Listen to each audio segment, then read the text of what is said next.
Hi, it's Becky from Lessons by the Lake. Today we're going to be talking about Think Alouds during your reading instruction. So I use Think Alouds during my shared reading. So my shared reading is the first 10 to 15 minutes of my reading block. It's where I'm sitting on the carpet with the students and we're sharing a mentor text together. So I use picture books as my mentor text and I'm reading aloud to them and modeling a reading strategy or a comprehension skill, and we're having an interactive read aloud. Right, and so we have that for the first 10 to 15 minutes before we go into centers. So the point of this shared reading is so that students are seeing how while I'm reading, I'm pausing to think about what's happening in the story and I'm reacting to apply those reading strategies. The Think Aloud is the magic in this time that shows them how I'm thinking to apply an inference, how I'm asking a question, how I'm synthesizing. And it gives them an interactive opportunity to show their Think Alouds as well and to practice applying these strategies. So what this looks like is I use the comprehension crew, which is a set of characters that I created to teach reading strategies. So I use Quinn the questioner to teach questioning. So she's a news reporter who loves to ask questions.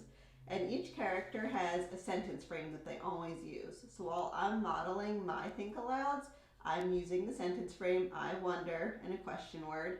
And when students have their opportunity to show their Think Alouds during our shared reading, they're also using this sentence frame to help keep them focused.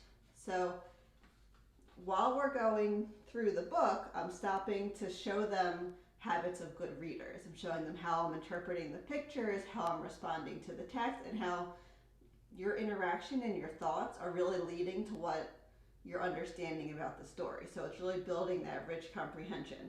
So in the beginning, it's hard to think of these Think Alouds. It's not so natural for us as adults because we're used to, as we read a book, all of that happens in our head. We make our inferences, we're clarifying what a word means, we're doing that in our head. So we need to take a step back and think about what kind of intentional examples can you show your students to show them how that thinking in your head is working.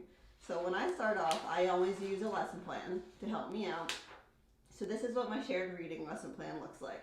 So it starts with an introduction that I'm talking about the character and what we're focusing on today.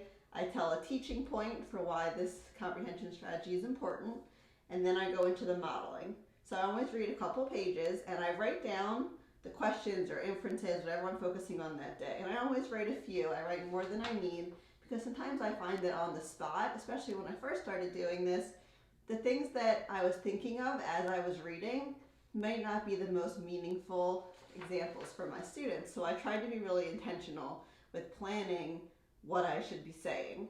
And then after a few pages of you modeling, then it's the applying.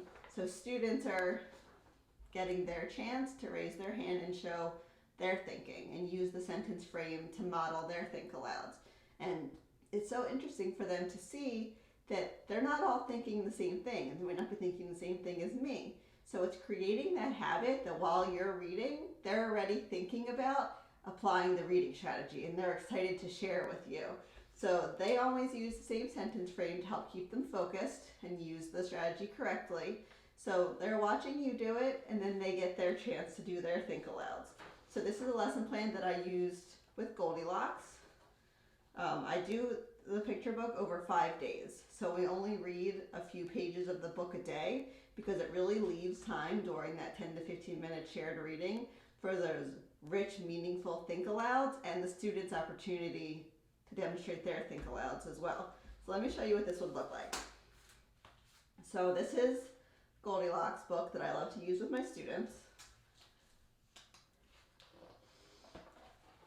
So when I would start off, after introducing the character and what our focus was today, so they know that we're going into the book focusing on questioning. That's our reading strategy. So I would look at this page and think, I wonder where Goldilocks is going.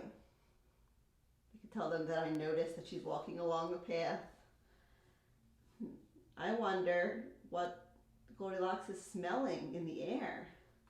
I see the smell here. So these are just questions based off the pictures, but I would do it in response to the text as well. But it's also important to show them that part of being a good reader is interpreting the illustrations along with what's being said in the text. Then we would continue. I wonder who lives in this house. So before I even start reading, I can show how we should be thinking about it as we're reading it, during reading it, before we turn the page. So I'm modeling these good reading strategies for my students. And then after a few pages, I would let them have a turn. So I would read the text, and then they would be able to raise their hand and share their think aloud. So part of what we do that makes this fun and engaging is for Quinn the questioner, since she's a news reporter with her microphone, is that when I ask the questions, I either hold up a microphone or hold my hand like this to show them that I'm stopping from reading and I'm putting my think aloud cap on and I'm trying to be Quinn the questioner and apply this reading strategy, and I'm going to talk into the microphone. So then when it's their turn also, when I call on them and they're asking a question, they would hold up their microphone to show that they're focusing in on using that reading strategy. So it really helps show that reading the text is one part, but then it's also important to put the other thinking cap on and do your intentional think alouds and react to what's happening to the text. Okay, so then I would go throughout the week. We would do a few pages a day, focusing on questioning, and go through the whole book. So then we also would be focusing on questioning in our reading centers and our guided reading group, the rest of the reading block. This is really how I teach them what the reading strategy is, how to use it, how it looks with the text, and let them practice. These think alouds can be truly beautiful if you spend the time to plan them and teach your students how to use them. It's really what has excelled my students as readers and cultivated those good reading habits and made their interaction with text meaningful and rich, and they really enjoy it. You see them naturally when they're reading during SSR. They come up to you and they show you a question they have or an inference they made, or hey, Quinn would be proud of me, I thought of a question. They really associate these characters with the reading strategies, and it forms a meaningful, engaging bond to them, and it makes it a whole experience that they enjoy. So this was just a brief overview of Think Aloud so you could see what it is. I'm going to put a link in the description to my blog post that tells you even more about it and how to get started. I'll also put a link to my Goldilocks lesson plan if you would like to try this one with your students. And I'll also put links to the comprehension crew if you want to try Quinn the questioner or one of the other characters that I have to start these Think Alouds with your students and really get that interactive shared reading experience where you're learning from each other and you're growing that reading environment in your classroom.